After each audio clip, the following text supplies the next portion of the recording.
Liza Soberano umagaw ng eksena nag-shine ng bonggang-bongga sa Lisa Frankenstein sa premiere night sa Hollywood.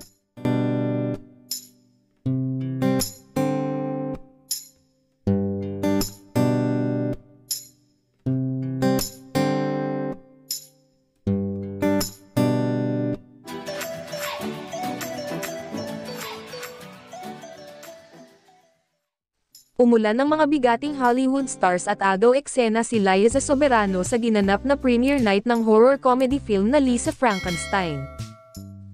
Present sa bonggang event ang mga bida ng pelikula na sina Cole Sprouse at Kathryn Newton at gayon din ang director nito na si Zelda Williams at ang writer at producer na si Diablo Cody.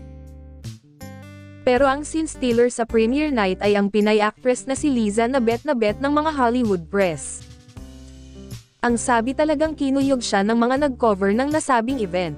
Habang ini-interview ay bigla siyang nilapitan ni Kathryn na very supportive sa kanya at kitang-kita ang closeness nila.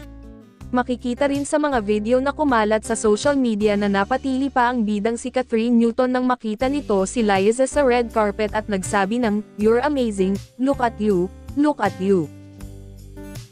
Tuwang-tuwa naman ang Pinoy netizens sa naabot ni Liza sa Hollywood na matuturing nga raw na Pinoy pride. Dahil sa mga papuri ng mga taga-Hollywood sa performance ni Liza sa pelikula ay marami na ang excited na mapanood ang karakter niyang si Taffy sa Lisa Frankenstein, na mapapanood sa mga sinehan sa Pilipinas. In fairness, malaki ang role ni Liza sa naturang horror comedy film na idinirect ni Zelda Williams, anak ng Hollywood actor na si Robin Williams mula sa panulat ni Diablo Cody. At supporting character ang ginampanan ni Liza si Taffy, the stepsister of Lisa. At least nagbunga talaga ang mga pangarap niya na sa umpisa ay pinagdudahan pa.